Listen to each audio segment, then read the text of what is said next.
Kelly Allen. Terminator X4 wildin'. You have entered another episode of Smoke and Ice, where smoke meets sophistication and ice meets intensity.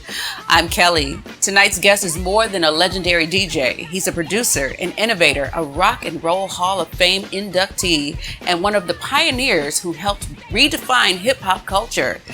As the original DJ for the groundbreaking group Public Enemy, his signature Transformer Scratch became part of one of the most influential sounds in music history.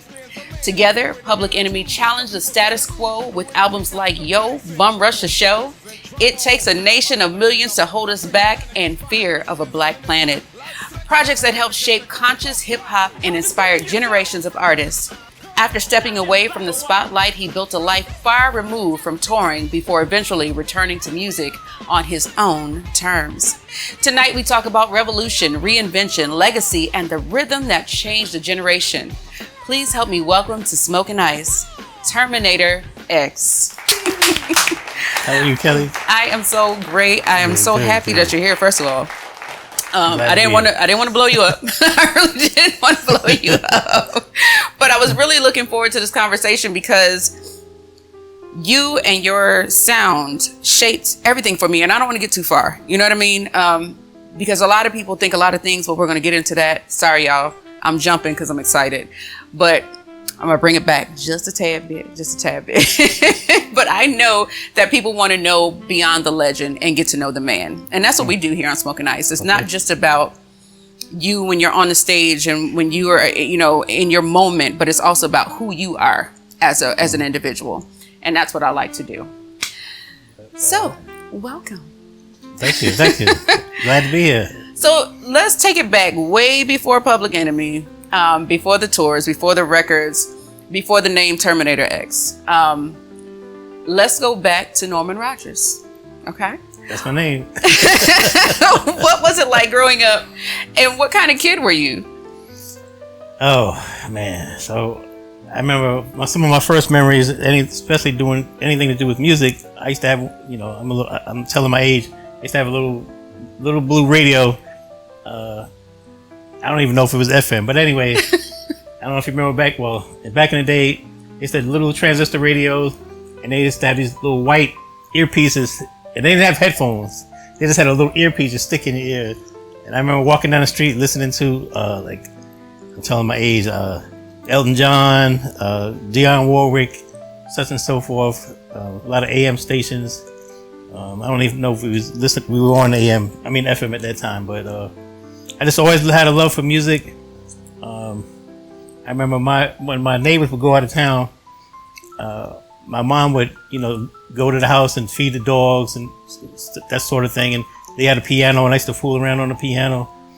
And my mom noticed that, and I remember for Christmas, I got a little Casio keyboard. I had a Casio. Yeah. So I just always been interested in music. I fooled around with drums. I was pretty good, but I felt like my feet coordination wasn't quite good enough to be fast enough on the kick pedals. So I kind of gave that up. And then I grew up in New York, so I was witnessing the beginning of hip hop. Beginning of, the DJs, Grandmaster Flash, Grand Wizard Theodore, his protege, Kool Herc and the Herculoids. I lived on Long Island, but the tapes would come. I was too young to go to the parties at the time, but all the tapes would come. And not too long after that, one of my friends had 2 turntables and a mixer. So I was intrigued. And I said, man, can I try that? And I'm going to tell you, because I was watching them, and I was like, I can do that. And I studied them, I was like, I can do that, it's easy. So I got on those turntables, and the rest is history. It's like I never looked back. So it sounds like music didn't find you. It was always inside of you. Yeah. You didn't have to find it. Well, So do you remember that first record, the first sound, or maybe the first DJ? Maybe it was your friend that made you stop and say, I want to do that. Was it him or was it something else? No, it was like I say, listening to the tapes. For me, the DJ King at the time was Grandmaster Flash. You know, he had the tapes. He was one of the Grandmaster Flash and the Furious Five was one of the first recording acts. There was a few DJs. There was neighborhood DJs. I mean, we had neighborhood DJs, but Flash to me was like the king. So I think Flash was my first huge inspiration when it came to DJing. But just the culture, the whole culture. Me and my friends used to try to break dance in the basement. We used to go down in the dark basement and put a strobe light on. Probably try to break dance or whatever. But I grew up, that was the fascination for us as kids. Was the rise of hip hop. Got you. And hip hop is not what it is today. So we were on the beginning of hip hop. Did you feel like it was did you know that you were witnessing something that was going to become great at the time that you were seeing it? I think you can ask anybody from that era. We didn't know. We did it out of love. I mean, we did it out of love. I mean, we enjoyed it. It's like, I didn't know what to expect from it. Right. It wasn't a business at the time. Now I'm sure it's $1 billion business now. It's a huge business. It's a huge business. But at the time, we were just doing what we loved to do. We were kids. We were doing what we loved to do. What our interest was. Whatever era, a guy that liked to play the guitar, and I'm sure their parents was like, yeah, you need to go to college. I'm gonna be a guitar player. It's the same type of deal. Yeah. Yeah. Well, before the world knew you as Terminator X, you were performing as DJ Mellow D. Yeah. So there was a local DJ group. I'm trying to think what the name of the crew was, and it was the guy whose name was Mellow something. It was a rapper. His name was Mellow something, and like a lot of folks did, I took the Mellow, and there's nothing about my name is D. Right. It was a play on melody. Melody.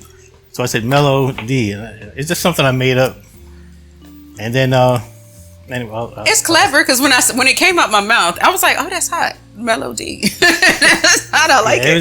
I like it. It was just something I made up. Yeah. But then one of the most iconic moments came like after that. Chuck D, he gave you your name. So tell me that story. So I was at my house and Hank Shockley and Chuck came to the house. So I keep saying I'm going to ask them because I don't know if they both came up with that name together or it was just Chuck. I don't know.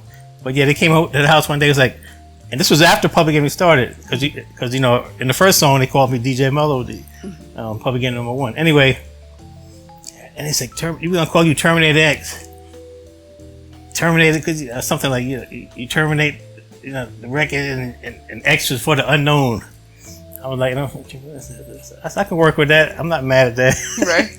It's got a mystique to it, so it inspired me to develop it as a character. Like, I started wearing the shades, and when I come on stage, I would do this thing.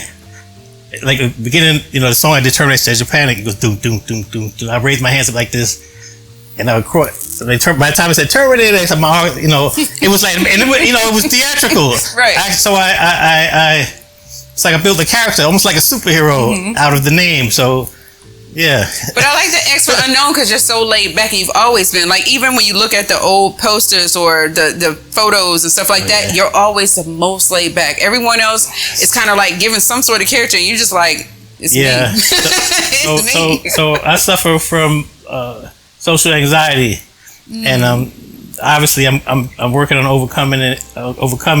There was a time, that's why I never spoke. He only speaks with his hands. Because I get in front of a camera or interview anything, and I just freeze up. It's like I'm a lot better. I'm not perfect, but I'm a lot better. Okay. But so that's really the reason why they came up with. He speaks with his hands because I literally couldn't speak. I couldn't speak. Right. Publicly. I mean, I would just freeze up. But you didn't need to speak because you laid it all on the table. It all came out. So when he first gave you your name, did you absolutely love it, or was it something you had to get used to, or? I liked it when I first heard it, but I grew to love it, especially as I developed it, because it became, like I said, it became a character. You know what I mean? And we all entertainers. Bill Bixby is Bill Bixby, but he developed the Hulk. You know, I mean, well, it's actually Lou Ferrigno, but you know what I'm saying, right? I became Terminator X, so to speak.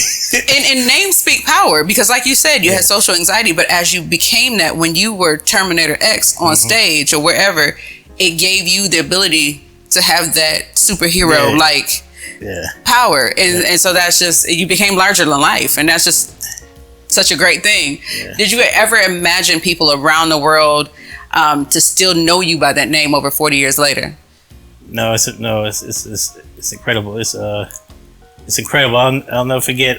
Even in the earlier days of Public Enemy, the first time we went to Italy, we played a small arena, and I used to love to go out in the crowd in the beginning when the doors open and hang out at the soundboard and just walk around and meet people or whatever the case.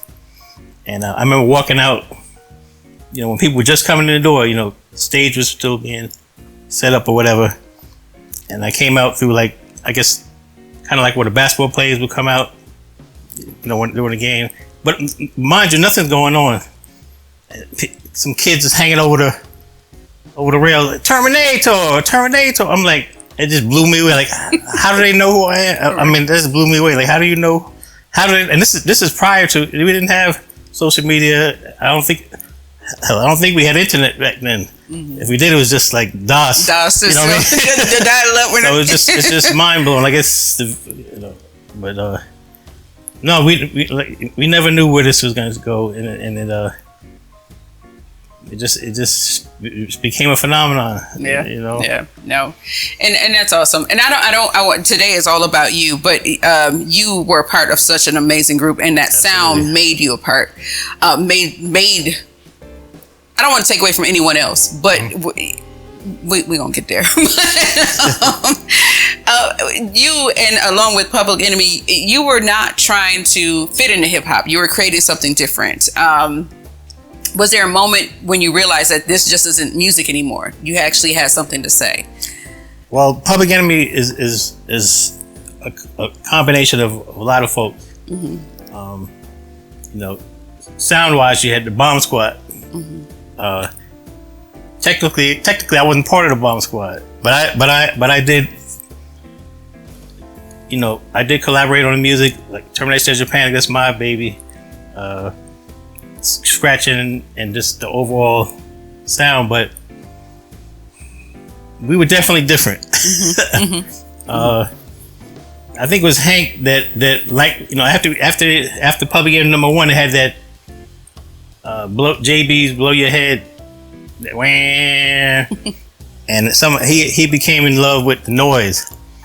And there's another producer, I forgot who, I don't know if it's Quincy Jones, but a lot of records have something that drive it. Like, you have your drums, you have your different instruments, but there's something that kind of drives the record. And I think what we did is we used the noise to kind of be that drive, to drive the record. You understand what I'm saying? Yeah. And one thing that I always admired about Public Enemy is that every member had a purpose. Absolutely. Chuck D was the voice. Flavor Flav was the energy. Professor Griff, he brought, what he brought. But you said so much more without saying a word. And that is what, because people who are not really into music, they can get caught up in just the lyricism or this or that. But what drives that? What gives the emotional heartbeat to what lyrics are being said is what's coming up. And you gave the, first of all, your scratch. That's what we always talk about, your scratch, but it was like the best on every record. And so,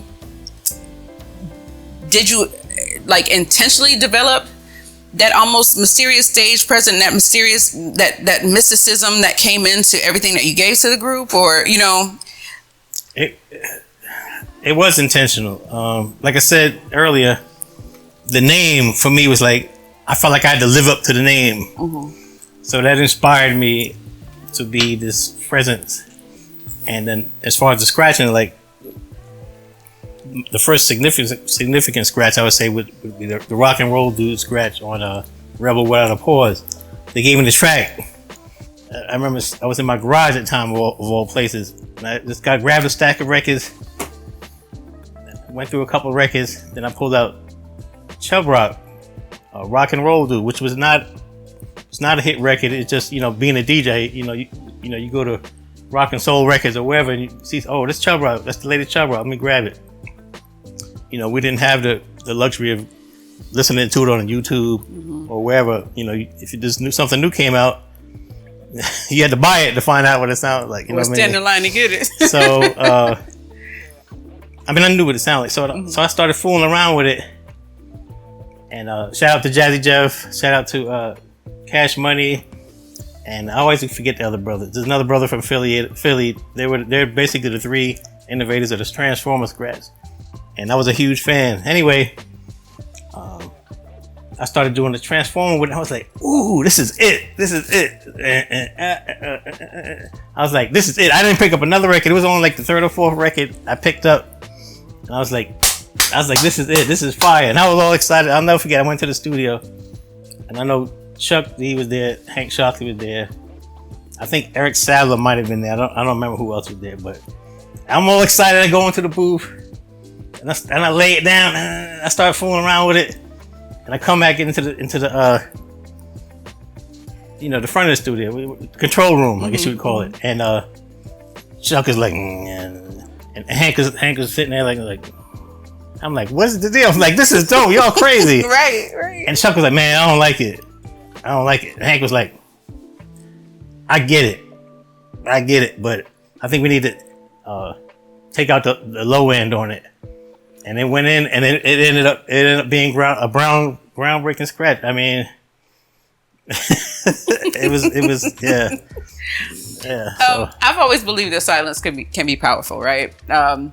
Sometimes the person saying the least is the one that's saying the most. Did you ever think about that while you were performing?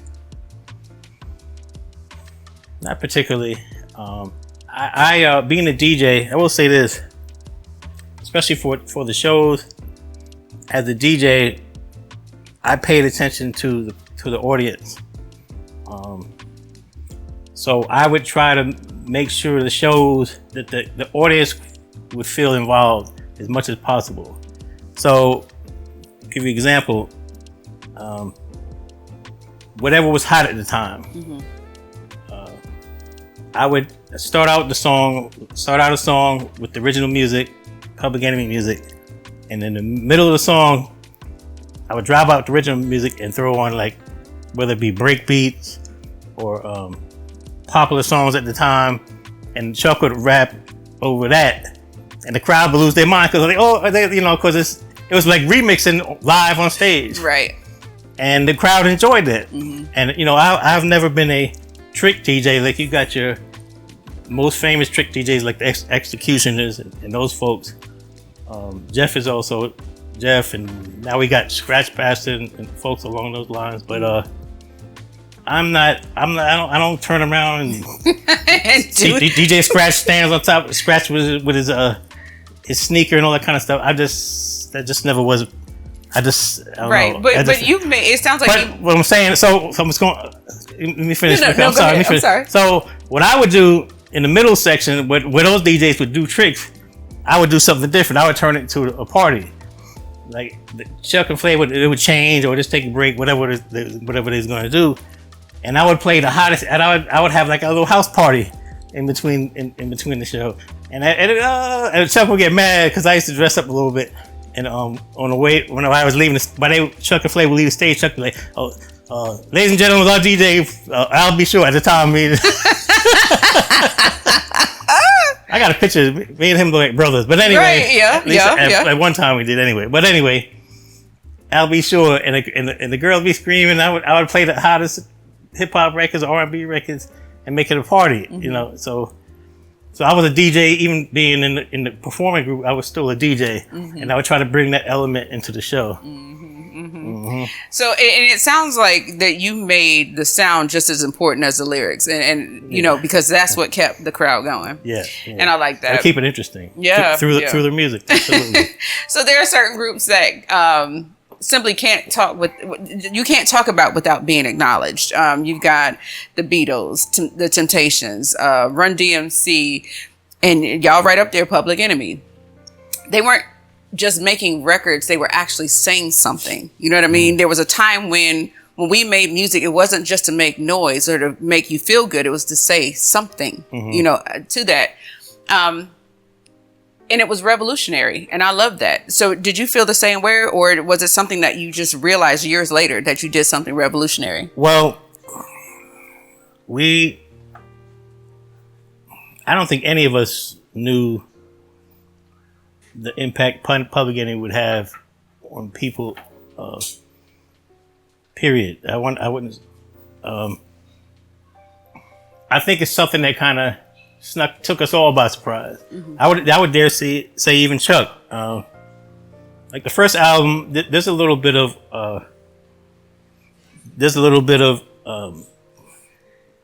teaching and education in the first album, but I think Chuck got more into it, and people picked up on it fast. S1Ws, like nobody had ever done anything like that.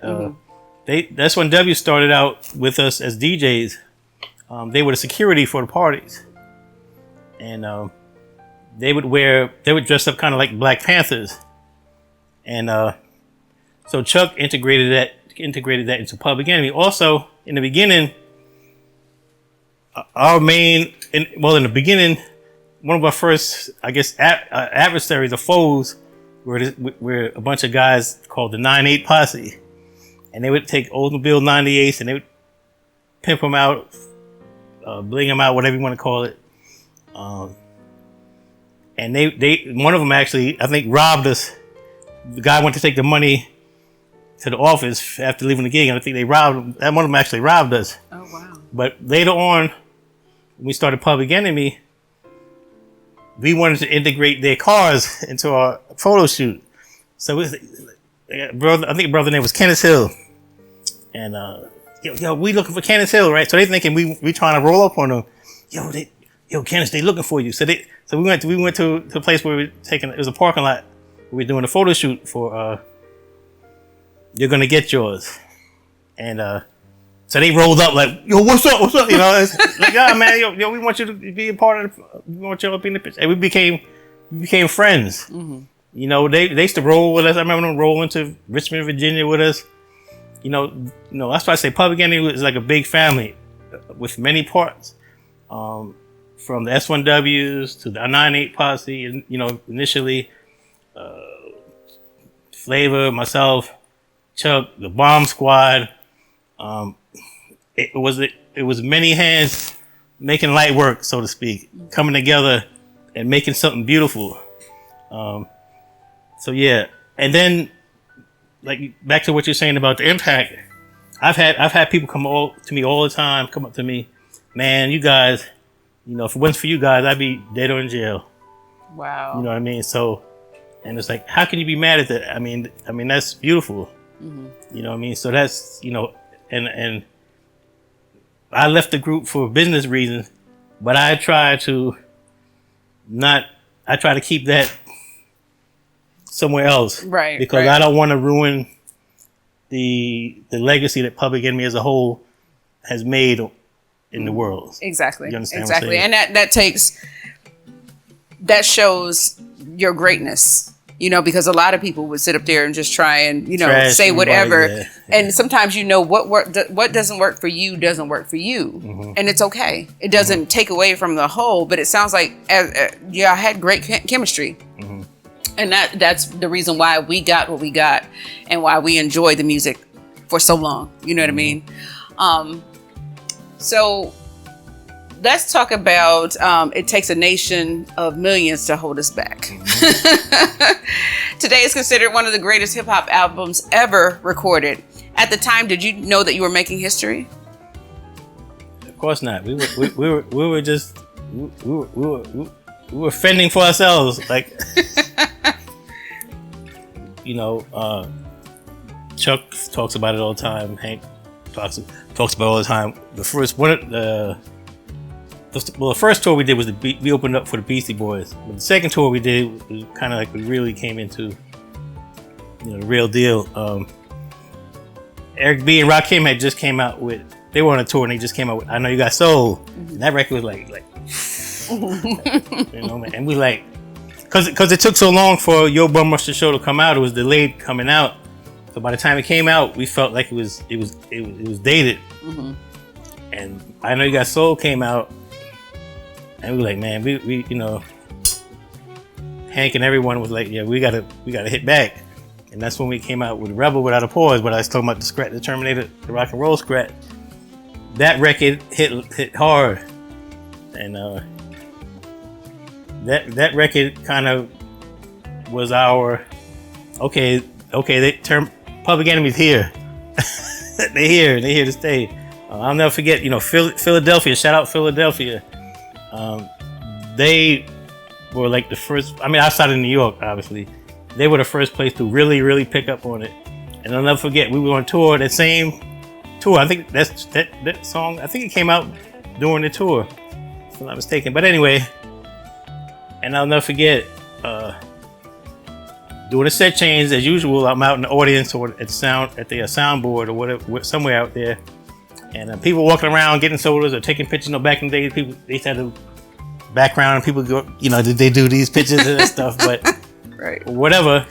And the stage crew was raising up the Public Enemy backdrop. And I wasn't looking at it. I heard this loud. The crowd was like, ah. I was like, what's going on? I'm looking, and the Public Enemy backdrop was coming. It's white. The place is white with lights. And I was like, wow. And that was after Rebel Without a Pause. So that song, I think, was what really launched us. Mm-hmm. Mm-hmm. Really launched us. So, and what was that creative process like with that album? Well, like I say, that a lot of it's the brainchild of Chuck and Hank Shockley, largely Eric Sadler, the Bomb Squad. I didn't, you know, my record on there that I produced was Terminator Stage of Panic. You know, I'm a big fan of Queen, and there's an old corny movie that they did the soundtrack for called Flash Gordon, and first, so that song. First, I gotta give credit to also DJ Bobcat out of California. He was also part of the LA Posse, which produced LL Cool J's album, which was the new album on that tour as well. And anyway, we had a sound check one day, and he was playing Rebel Without a Pause backwards. So we didn't have turntables that played backwards. So what he did, I think it was a soda can, but I'm not entirely sure. Put a soda can on top of the turntable, turned the record upside down, and he unscrewed his cartridge and flipped it upside down. And when you play it, it plays backwards. And he was like, I was like, yo, that sounds crazy. He said, yo, you should make a song out of it. I said, I am. And that was the ground, that was the base for Terminator Stage of Panic. Mm-hmm. And I added the drums. I said, I need a good intro. And for some reason, I came up with Flash Gordon from Queen. Dun, dun, dun, dun, dun. It originally goes dun, dun, dun, dun. Flash, he saved every one of us, or was savior of the universe. Mm-hmm. It says a few different things. I said, I'm gonna put Terminator X right there. So it became dun, dun, dun, dun, dun, dun. Terminator X. And then and it was people remember that it was one of the greatest intros to a song ever. I mean, mm-hmm. And they sued, and Freddie Mercury sued us. I bet you he did, but you know what? They said he hated us. Even though he sued y'all, it made more people look at it. So even that little bit of money that you had to give to him, because it was little once everybody started listening to it. I don't even know whatever happened, but rest in peace. He passed before the lawsuit. Oh wow! Finished. Yeah, that was around the same time. Yeah. But and I love, I think Bohemian Rhapsody is one of the greatest songs ever recorded. Mm-hmm. I really do. Mm-hmm. And I was disappointed to hear that he hated rap music. But it is what it is. It is what it is, and you can't. And sometimes people are uncomfortable with change, mm-hmm. Because I think if he had lived a little bit longer, he would have grown to incorporate a little bit, because he was a little bit out of his realm. When he did what he did, everybody was looking at him like, what is this that you're doing? You know, you're adding opera to rock. You're doing all this stuff. And it was before his time, but it's still stuff we listen to today. Like, I love Queen. But I love all types of music. So I'm a different type of individual. So I can't really answer for most. But we talked about the Transformer Scratch. And I know you said you got it from some other people, but you cannot tell me that everything that we do, we copy from someone else, but we make it our own. And you I know you made it your own, you know, because you have that signature sound that when you hear it, you don't even have to say, I know who that is. You know, it's just like if someone hits a riff, I know who sung that riff because that's their riff. And so how did you develop it and make it your own? You know, I'm a little different from a lot of DJs. A lot of DJs, you know, they try to scratch as fast as they can. Like, that's the thing, you know. I don't want to. I'm not trying to talk bad down on people, but I just sometimes, to me, it's about the rhythm.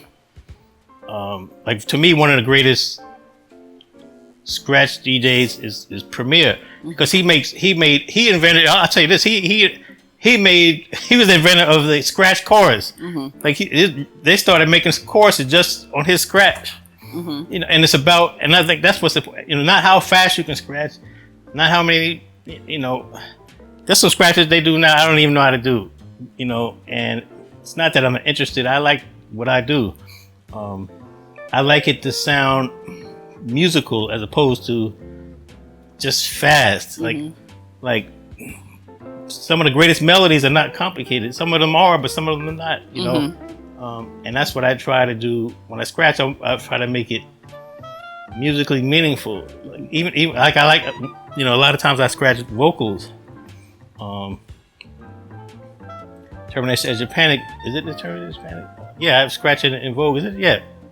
I took In Vogue, you know, the Michael Jackson song. Well, the In Vogue version of the Michael Jackson.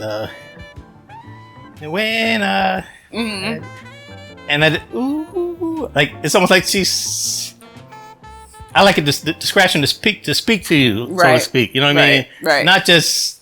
So it's a part of it and not just separate from it. You want it to be. It has its own movement, its own body. Yeah. Right. Exactly. Grandmaster Flash was kind of like the scratch storyteller, first scratch storyteller. Like, that's a whole song, and he's basically telling the story, scratching. Fab Five Freddy, blah, blah, blah, you know, DJs, Flashes Flash, but, you know, he goes to a whole record telling a story. I mean, it's not a definite story, but you understand what I'm saying. So I'm more interested in that type of thing, rather than just making noise. I don't want to call it noise, but I try to make the scratch more relevant, more musical. Purposeful. More purposeful. Yeah. Than just doing something because it sounds good in the break or wherever it is. It's almost like a different vocal. Yep. Without it being a voice. It's a different instrument. Right. So I love asking creative people this, because sometimes the things that make you a legend were simply experimentation. And so how much of that was experimentation over purpose? I think it's a combination of the both. I don't think you can separate the two. You just want it to be you want it to be meaningful. You want it to be different. You want it to stand out, to be relevant. Gotcha. You know. And when you're creating, I mean, even now, you know, we're going to catch up to what you're doing now, but back then, and who you are, how much of your creating do you think was emotional over technical? For me, I think it was more emotional than technical. I love the art of the turntable, but I'm not necessarily a technical person. A technical DJ to me is like, it goes without saying, Jazzy Jeff. He used to amaze me, you know, back in the strictly vinyl days. One of the downfalls of being on a turntable and stage is that a lot of the stages are shaky. And if somebody walks too heavy or runs or jumps, the needle's gonna scratch or whatever the case is. And you know, you're dealing with a new environment essentially every night. But Jeff, he was flawless. Wow. Like Jazzy Jeff and the Fresh Prince would come out, and their set would be flawless. Not a single record would skip. He would never make mistake. So he's definitely on top of being a creative DJ. He's a technical DJ. Where, and we did things, all kind of things that make. We used to take a slab of cement and then put foam underneath the turntable. Try to make it not skip. But a lot of times that didn't work. Flavor would jump off the riser, bam, and the record would skip. Or the rest, that's when they would be stepping with their Uzis and all kinds of stuff. But he was just flawless. He was more technical. Like he clearly, without even knowing him. I mean, we've never been close. Hell, we didn't talk on tour. But I don't have to talk to him to know that he has studied the turntable, like everything about it. Wow. How to balance the needle just right, how to set it just right. How he's clearly very technical. He studies the technical side, where I was never really like that. I mean, I did what I did what I needed to do to get by, but I'm not gonna sit there and say, man, I'm gonna sit here and figure out how to not make, I just right. But I think don't sell yourself short, though. Well, I mean, don't do that. We don't want to sell yourself short because you did what you needed to do and you affected people. You know what I mean? And so we all can't be Bruce Lee. He was a master, right? We all can't be Bruce Lee, but we can shoot for that and find our own lane. Everybody has their own lane, and we stay in it. Right. And I'm happy in my lane. Right. And if you're happy and you're successsul in your lane, who cares? Mm-hmm. There's always going to be someone who can do something better. But when you still are great, it doesn't even matter. Don't get me wrong. I love what I do. That goes for anything with anybody. If you love what you do, and you're good at it, and you're successful at it, then you're in your place of peace. Mm-hmm. So my place of peace is different from your place of peace, right? And that's fine. I'm fine with that. But I do point out if somebody's gifted at something, I'm not afraid to point it out that they're gifted in something. That's all. Right. Yeah. So you guys weren't afraid to challenge people with your lyrics, with what you put out, and everything else. And some artists chase popularity, especially now. This now. Everybody's chasing followers, numbers, and all this other stuff. But you guys challenge perspective. Did you ever feel pressure from record labels to, or radio or the industry to soften your message? Public Enemy, in my opinion, has never been bend to that. Let me give you some examples. There was a time not too long ago where they wouldn't play rap music on urban radio. If they did, it was on a weekend. Right. And then during the daytime, they used to have to make no rap edits. Like when R&B artists started putting a rap section on a song, they used to always have to release a no rap version. Now when it comes to like the Grammys, those award shows, we used to get snubbed all the time because we would lose to like Young MC, Vanilla Ice, the more acceptable folks. Right. You know what I mean? And nobody really was doing anything raunchy. And again, I don't take anything away from now, but we used to be a little bit more overt and not so in your face. And it was also sometimes very political, which is what was causing people to be upset. But it wasn't anything that really needed to be censored like it does now. Now you go to a rap show and you can't hear most of the show if you're watching on TV because every other word has got to be bleeped out. Yeah. And it's funny how they were afraid of what y'all were doing back in the day, but now it's like y'all was afraid then, but what are you doing now? Because it's so different. So different. It's crazy because a lot of rap music today is very, like you said, raunchy, very raunchy. And and the problem is we get sucked in because I've got a 26-year-old. Now my 26-year-old, he's into 80s stuff. He don't care nothing about really now. Wow. My 19-year-old daughter, She's all into everything now. And when she plays stuff for me, I'm like, so that's really what you, that's what you want to listen to?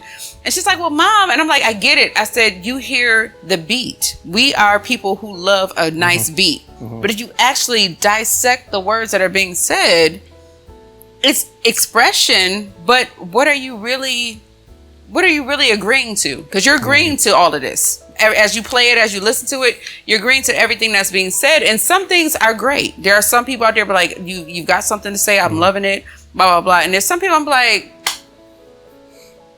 Yeah. I think, truthfully, all generations have their music that they may not necessarily agree with the lyrics, but the as you said, like you said, the music grabs us so much that we kind of ignore what they're saying. Because I was that person when I was younger. Some songs I didn't know what they was. I didn't first. What would grab me first was the music, and then maybe I might listen to what they're saying. You know what I mean? Right. So I confess I was that kid too. But my brother posted something. He was like, I can't believe Ma used to let us play this song in the house. And she really didn't let us. We just kind of did it when she wasn't around. But Teddy, I love you. But Rex and Effects, all I want to do is put my zoom and a boom boom. That's a great example. Parents get all bent out of shape when they hear their children listening to this stuff. And 9 times out of 10, the kids really don't. We don't know. They don't really know what they're saying. We have no idea. Like I didn't find out. Like what was it? Next. What is that song? Oh! Come on now. You know it. Basically, y'all know what we're talking about. I never listened to the song, and then one day DJ DVS, shout out DJ DVS from Foxy and Radio 1. He was like, "Yo, man, do you know what they talking about?" He's talking about basically the song's talking about a guy rubbing up. He's dancing with a girl, and she's arousing him. But I never paid attention to that. No. I didn't know until somebody pointed out to me, like, and I didn't listen. It's like, wow, that is what they. That is sure enough. That's what I'm saying. And we all been in the club like, yeah. But so sometimes we just don't pay attention. We just grooving. Right. Just grooving. We do. I think we're all guilty of that. So I don't want to, and I never want to judge, but when you get older, you're focused more on the lyrics and not the beat anymore, like you were when you were younger. That's right. That's a fact. But you've traveled the world, different countries, different cultures, different audiences. Was there a place when you realized that hip hop had become something bigger than just right here on American soil? They appreciate art and culture overseas much more than we do here, and that's disappointing for me. There's so many artists, and this is not exclusive to Public Enemy or rap. This is to I don't care what culture it is. When you go blues, jazz, rock and roll, I don't care what it is. Yeah. Now in the days of the techno DJ, all that kind of stuff, it's more appreciated overseas. It's like some people say, well, we're spoiled here. I don't know if that's quite what it is. We're not. We're behind here. And I said this on many shows with different artists. We chart over there first, and then it comes here.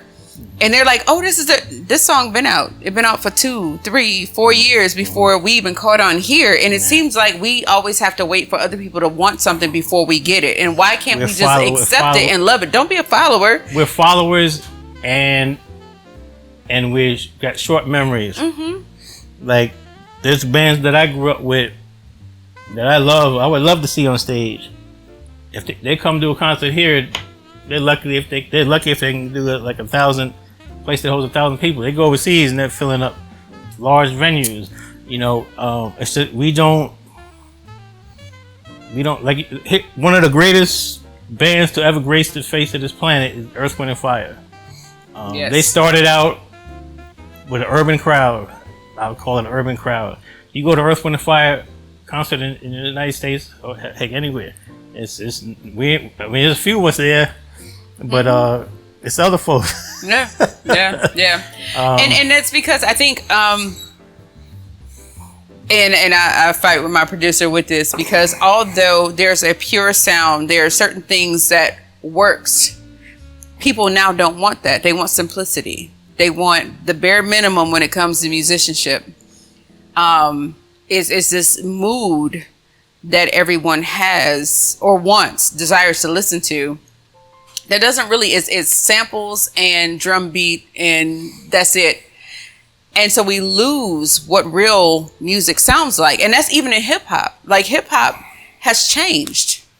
I think it depends on what crowd you're talking about. I don't think we lose, like for instance, a lot of old folks our age, they gravitate to jazz maybe. Mm-hmm. And that jazz is not simple per se. We listen to it a few times and we don't want to hear it anymore. I don't know what it is. But and then you got to realize that the business has changed a lot. Like there's no more, for the most part, there's no more bands. There's no more Earth, Wind and Fires. There's no more Commodores. There's no Prince and the Revolution. There's no whoever, the Whispers. And I talk about this all the time. Same thing that has happened to hip hop. There's no DJs anymore, largely. It used to be Run DMC and Jam Master Jay, Eric B and Rakim.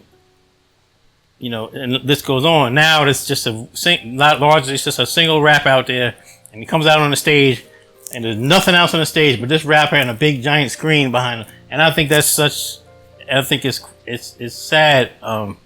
And it's because of the business. Mm-hmm. The bands, whether it be the Jacksons, whoever, the finance side and the business end, there's too much money to spread around, and there's too many personalities. The record company don't want to deal with it, and the group a lot of the time don't get along, so it's a problem. So the business said, well, we just gonna deal with solo artists, and I really believe that's a large reason there's no more bands. And the same thing with hip hop. Same thing happened to the hip hop generation. We started out with the Grandmaster Flash and the Furious Five, the Cold Crush Brothers, Treacherous 3. You had Sugar Hill Gang. I mean, the list goes on and on. Now it's just solo art. Now it's Jay-Z. There's Nas. There's Kendrick Lamar, Drake. There's no more DJs. It's just this one person. There's one personality to deal with, and only one person gets the money. And I think we suffer because of that. We get the same thing with R&B. There's whoever's out, you get the point. Right. What's the brother? I love the brother that does the Marvin Gaye stuff. London, October London. October London. Shout out to Snoop and them. Yeah. But and then not that they're not good. I love Jay-Z. But that's because the business made it that. It's not that the people made it that. It's not. I promise you, it's the business side. The record label. At that time, it was the record label. But now the artist has picked that up. Like, oh, it's me. It's about me. You know what I mean? The more people involved, the more money has to spread. So, yeah. I'll be fair for a second, and I'll say that with where we are with streaming and everything being so instant, mm-hmm. You don't get those people anymore standing outside of the record stores at 3-4 o'clock in the morning to be the first in line to get the new record. Mm-hmm. You don't get people buying them anymore, mm-hmm. because you have streaming services where you pay a certain amount of money each week, and now you're getting just points off of your records being played, mm-hmm. and it's so much harder. And then now a lot of these artists that are coming out started on YouTube, where they just put their own stuff out, and then someone said, well, let me help you, and grow. But still, you're not getting what we used to have, because everything the industry has changed so much. So I get it.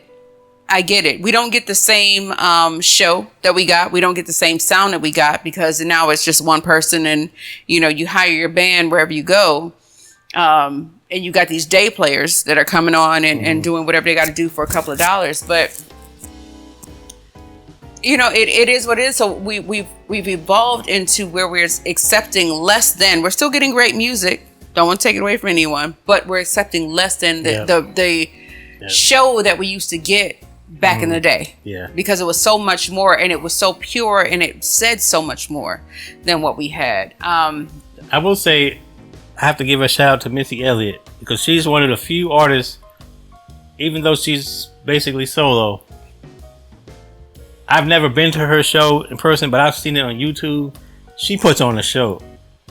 She has these outrageous stage things going on and lighting and these crazy outfits.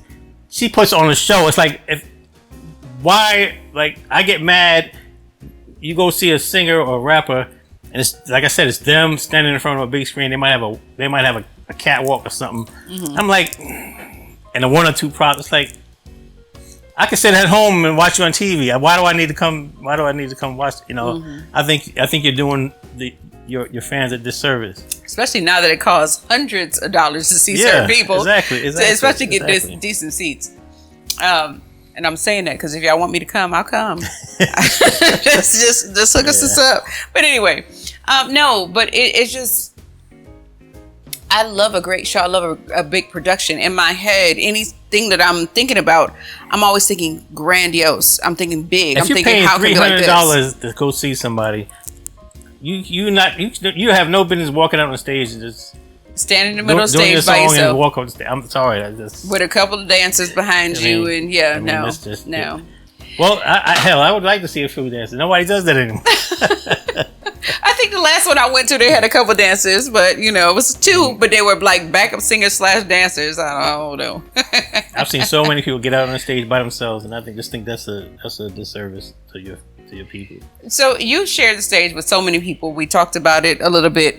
Is there anyone that you ever just sat back and looked and like, I can't believe I'm here right now. I can't believe I'm sharing this stage. Stevie Wonder.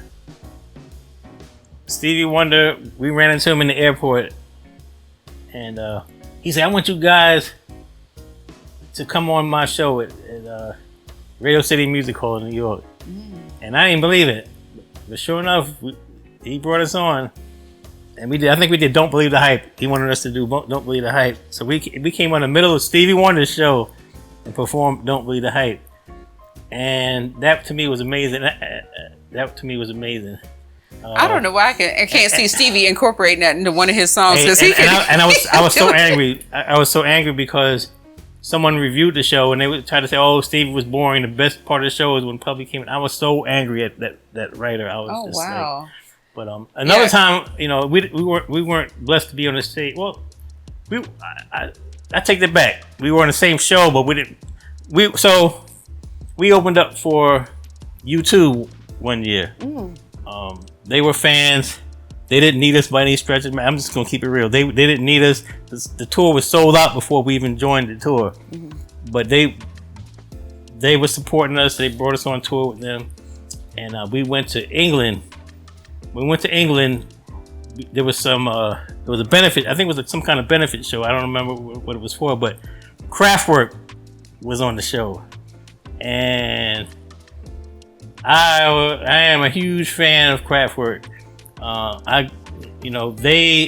Kraftwerk doesn't get its. I mean, people who know music knows the importance of Kraftwerk. Mm-hmm. Kraftwerk was the beginning of electronic music. Mm-hmm. I don't care what kind of electronic music it is. Kraftwerk is the founding fathers of electronic music.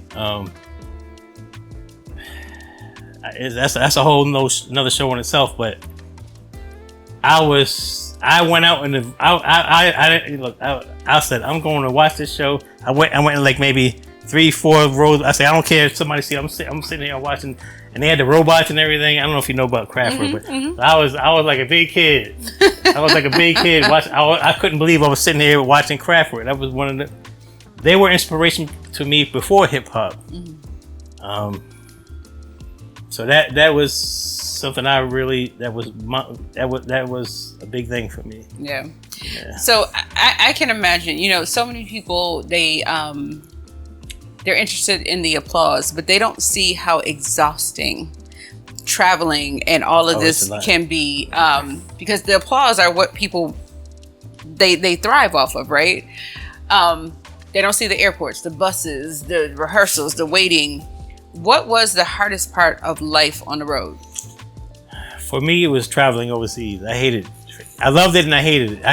It was going overseas is a love-hate thing for me. Like I said earlier, I love the crowds. I love the audiences. I love the energy. But I just, at the time, I felt like I may as well been on another planet. Like I felt like I was so far from home. And we would go over there for months at a time, and it just I didn't like that part of it. But when we were on stage, I loved it. You know, but I felt like I felt like Dorothy. I want to click my heels. There's no place like home. And I'll add on to the end of that. When we went to Ghana. We went to Ghana and on the continent of Africa. Mm-hmm. You know, a lot of people want to call Africa a country. It's not a country, mm-hmm. It's a continent. It's a continent. We went to Ghana, and we had a layover in Egypt, which I enjoyed thoroughly. We got to see the Great Pyramid and the Sphinx and all that stuff. This is pre 9/11, of course, but that was amazing. But we went to Ghana. To go to Ghana, I can't speak for the other countries. There's a ton of countries on the continent, but we went to Ghana, and I tell people I thought about moving to Ghana at one time, but now I feel like I'm too old to do that. You're not too old, but when you go there, it's hard to explain. It's something you have to feel for yourself. Here in the United States, as a person of color, we don't have the same experience with the police, with politics and such and so forth. When you go to Ghana, even though you're essentially a stranger, but you feel at home. You don't feel like you're not looking out for the police to come pull you over. If you got a hoodie, like, you know the story. I don't have to tell you. Mm-hmm. It's amazing. So, and I said it because of overseas. So when I used to go to Europe and wherever else overseas, Australia, or wherever else, I was like, I want to go home. Well, Australia's kind of like the state. Well, it's more comfortable than Europe. Mm-hmm. It's more like, anyway. But you go to Europe and you come home, you're like, oh, I'm glad to be home, right? When I went to Ghana and I came back to the United States, I felt like I just arrived in Europe. Oh, wow. And you can't make this stuff up. No, you can't. And I've got a sister. She's from Ghana. She no longer lives in Ghana. Now she's in Canada. She met her now husband because of me, and now they're in Canada. But she always wanted me to move, and Ghana has always been, a place that I wanted to go and visit and everything else. And I know she's watching, so shut up. I love you, Fiona. I know you're watching. But that's where she's from. And so she always gave me the best stories about Ghana. And then when she left, I said, well, where am I going to visit, sis? Like, now you done moved to Canada. Like, and she's like, no, we can go together. And then we've never been. So I'm giving you a challenge. I would suggest Ghana is a beautiful place to visit. Yeah. It just is. Yeah.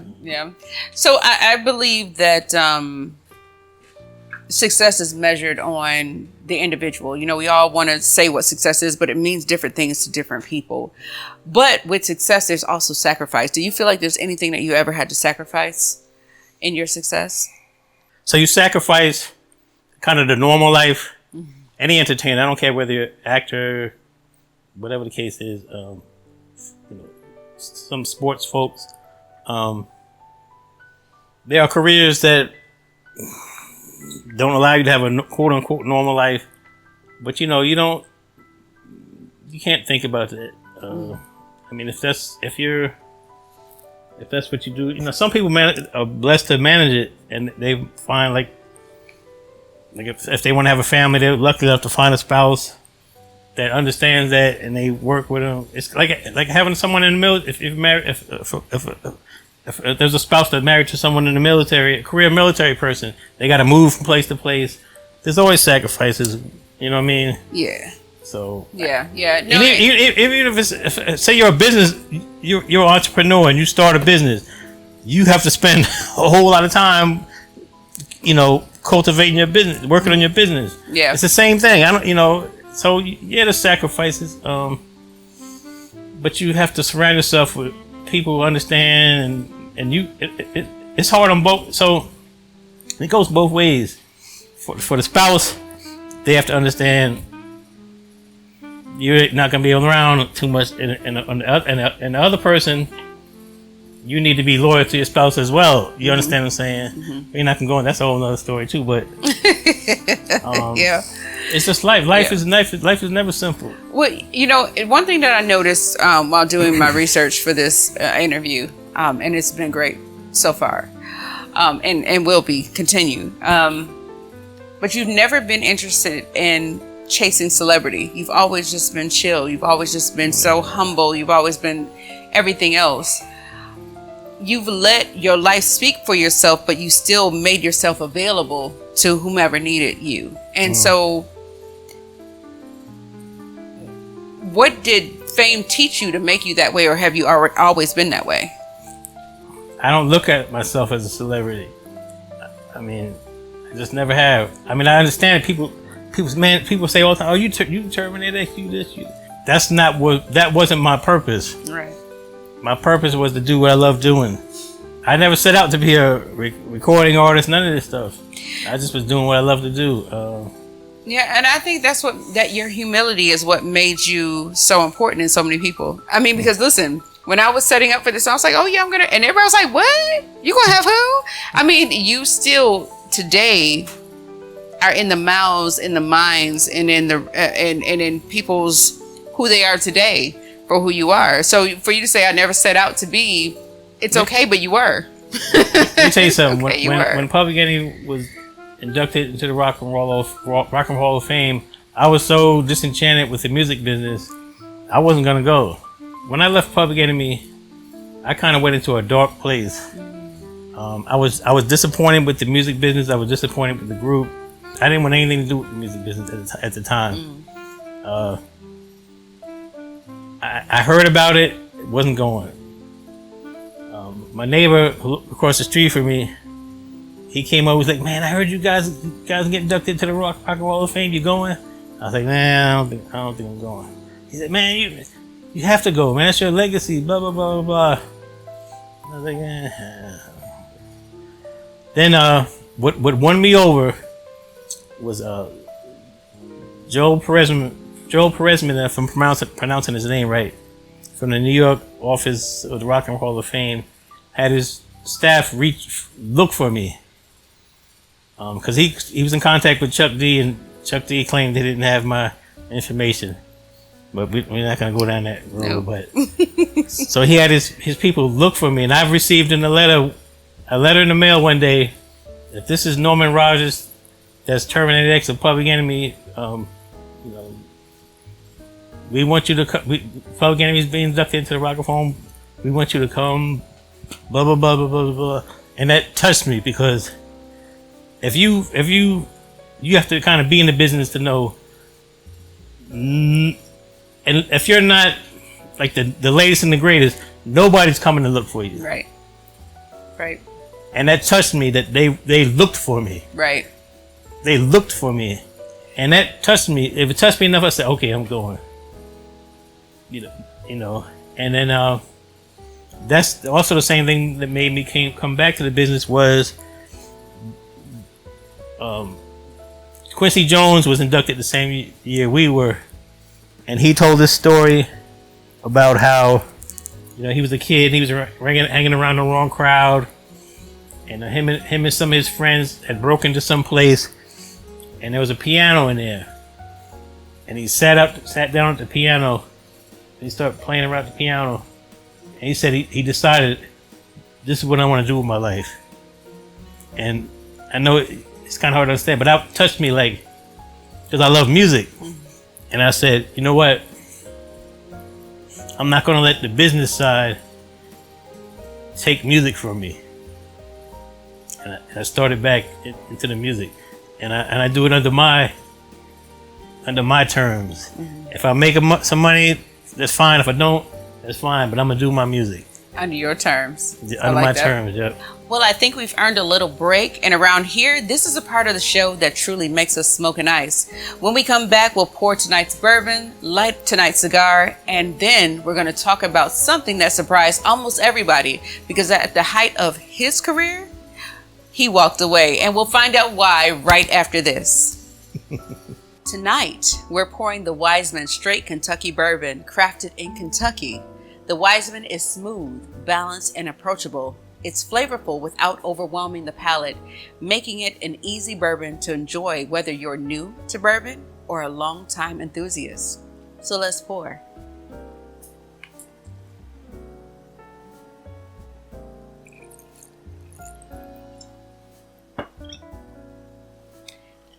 Cheers, my smoking ice friends, and let's drink.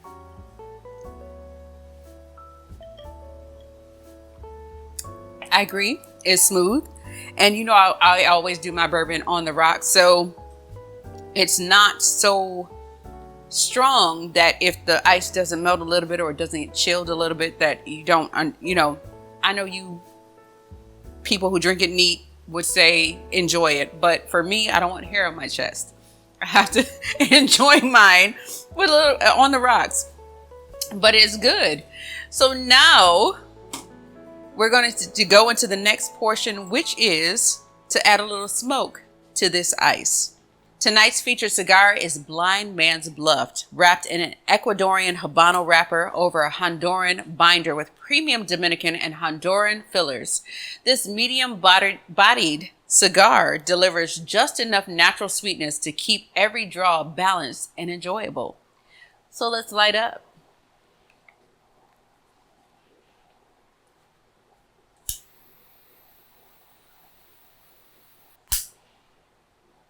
So it's definitely medium bodied because I don't like anything that's heavy. Not a lot of pepper, which I appreciate.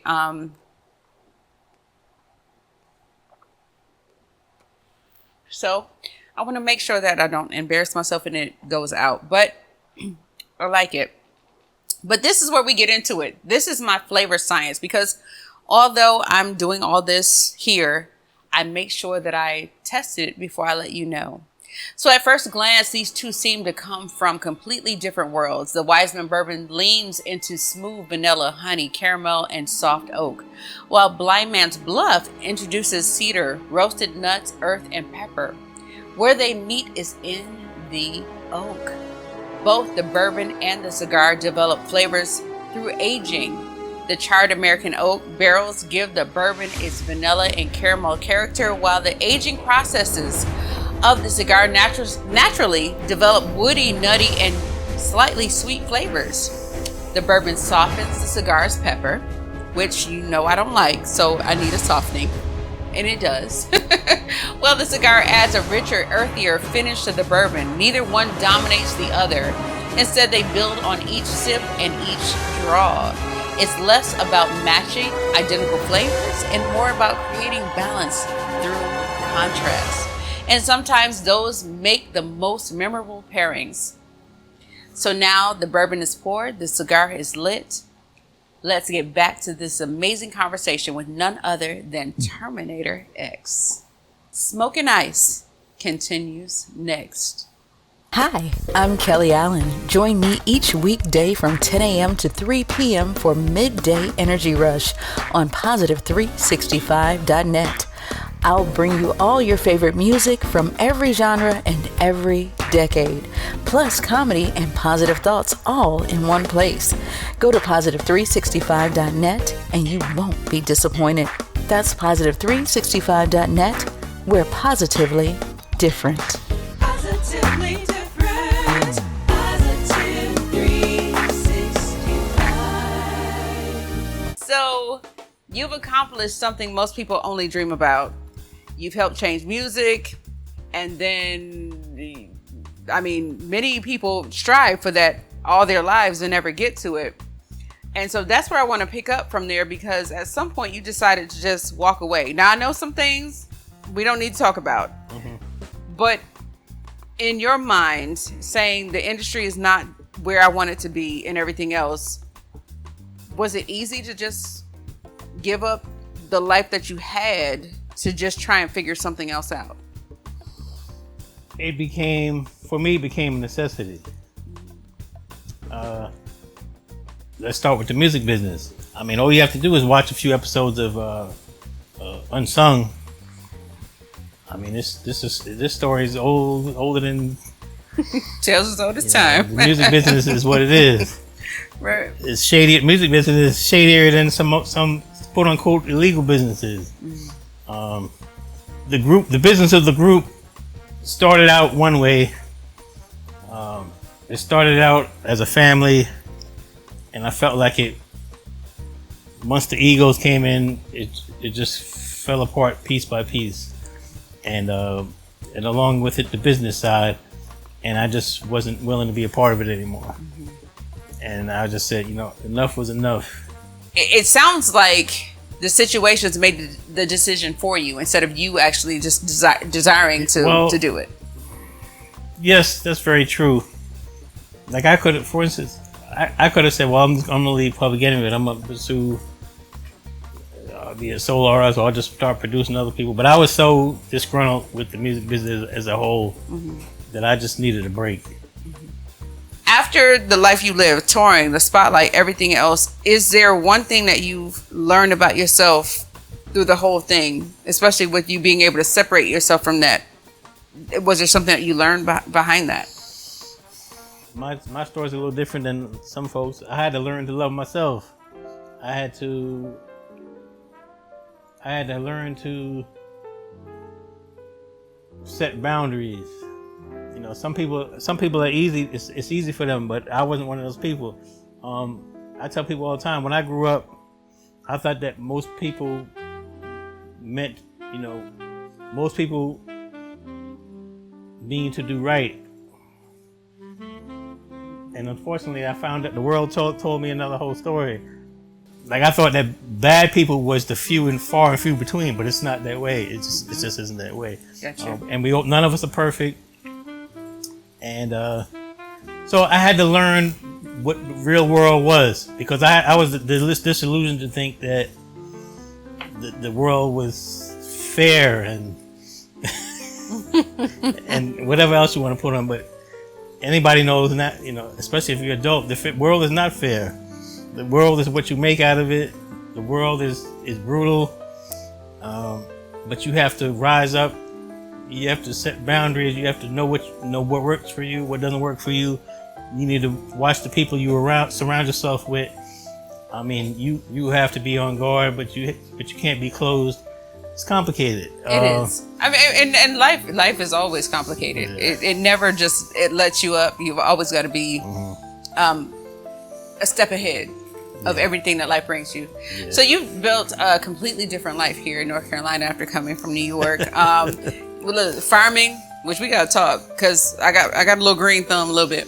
But family, peace. Was it difficult trading stadiums for just the regular serene life? No, so I was born in New York. I was born in the Bronx, raised up in Roosevelt, Long Island. And in the summer times, when I was a kid, we were often sent to our grandmother's in West Virginia, in the hills of West Virginia, a little tiny village called Carlisle, West Virginia, near Oak Hill and Beckley, West Virginia. Mm-hmm. And I used to enjoy going there. There was a dog. I don't know, to this day I don't know whose dog it was. I used to go there, and this dog it was my best friend when I was there. He followed me everywhere. We would go venturing here and venturing there. Anyways, I'm not gonna get into it. But when I left New York, I was ready for a change. Change the scenery. New York had started to become a place of bad situations, and I just wanted to get out, And I've often thought about moving south, so I said I'm gonna move south. First, I was gonna move to Richmond. People were like, no, don't move to Richmond. And I don't think it would have been the worst decision. But I ended up moving to North Carolina. My father had moved to North Carolina, and there was a promoter by the name of Greg Dent. Shout out Greg Dent. He used to hire me all the time, and he said he'll give me a residency at his club. He had a club at the time near Shaw University, So I ended up moving to North Carolina. And then my brother, after I came to North Carolina, my brother moved to North Carolina. And I had bought a 3-acre piece of land in Vance County. And my brother was interested in buying land. So my brother and my father decided to buy some property around me. They ended up buying like maybe like 17 acres, like right around. So we had like 17 acres, and my brother had the idea of buying ostriches. He wanted to raise ostriches, but they lived in Durham, and I was living out there. So I ended up basically managing it, because I was living there at the time. And so we essentially started an ostrich farm.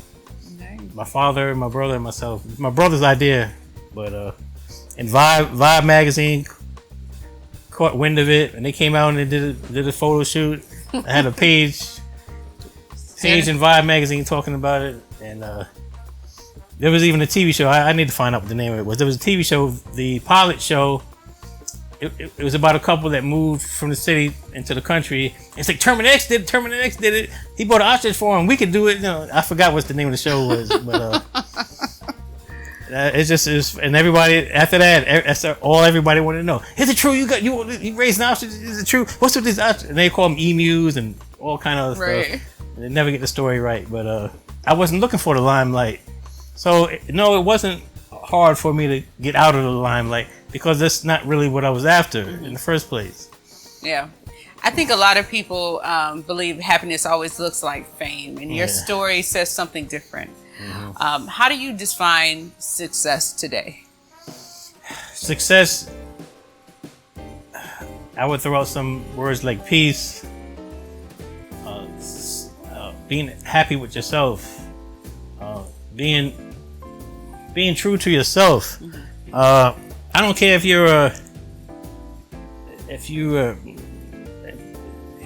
pick up trash on the side of the highway, if you have your own business, if it gives you peace, if you're happy in your place, that's being successful. I like it.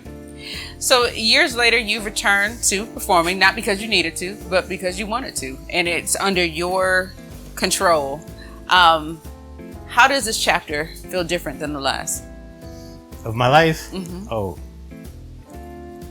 I've learned a lot. I feel like, I'm not ashamed to say, I feel like I was a slow, maturing individual. Don't get me wrong. When I was in my 20s and rolling with Public Enemy, I enjoyed being on stage. I enjoyed DJing. I enjoyed the music. But I was living kind of in the fantasy world in my own mind. Like, in a sense, I wasn't in reality. I wasn't paying attention to the business. I wasn't. I was letting things happen around me that I shouldn't have been. There were red flags that I ignored. There was business things that I ignored.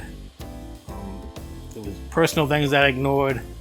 I had to grow. Right. So now, in this stage of my life, I'm not ashamed to say I have a.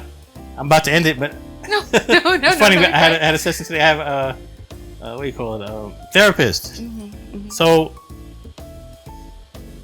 through the therapist and through certain relationships I've had, it made me mature like this, like in a matter of years. And black folks especially, not that old folks don't have this problem, but especially black men.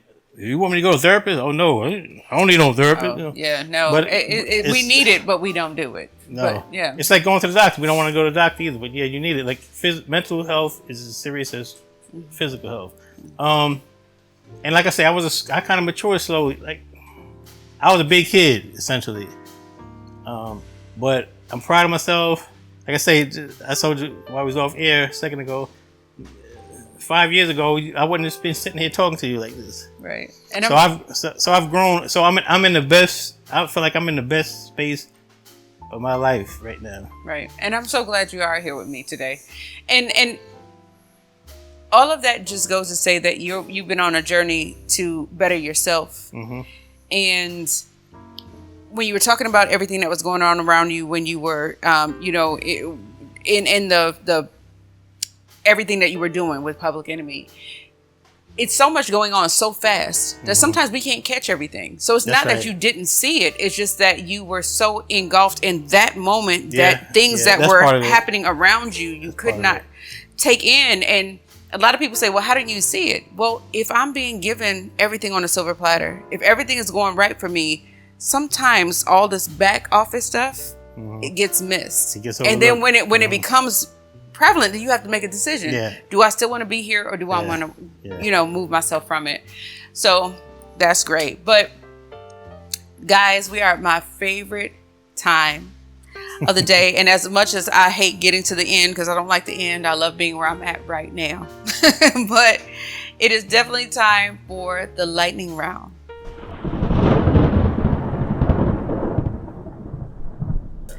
So you guys know what's coming. Quick answers only. First thing that comes to mind. But if you need a few seconds, I don't mind. But this is the Smoke and Ice lightning round. So, first question. Vinyl or digital? In my personal life, vinyl. Okay. In performing, digital. Digital. Okay. Well, we'll let you hear that. Now I'm about to be messy here. Chuck D, Flavor Flav. That's another comment. Chuck Orr.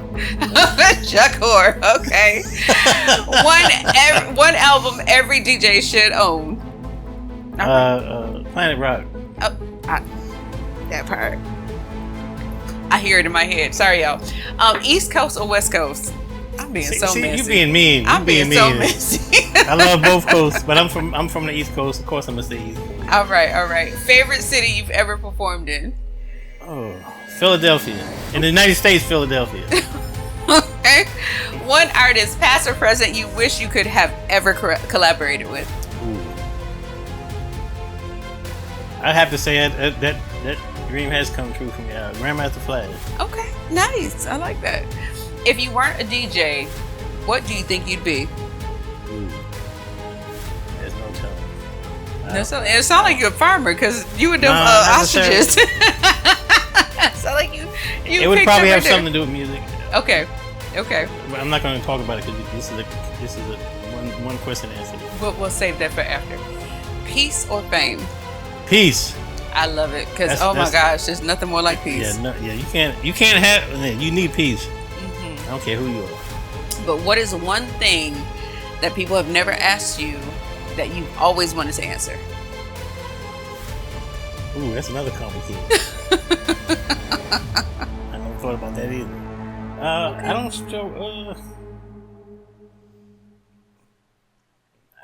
don't have an answer for that. And that, you know what? That's okay, because everything doesn't need an answer. Everything is not for other people to know. And I appreciate you not just for joining us tonight, but for helping shape a culture that continues to influence generations around the world. Your story reminds us that success isn't simply about the records we sell or the applause we receive. Sometimes it's about having the courage to walk away, build a life you're proud of, and return on your own terms. Thank you for sharing your journey with us. Thank you. And thank you, my friends, for joining us for another episode of Smoke and Ice.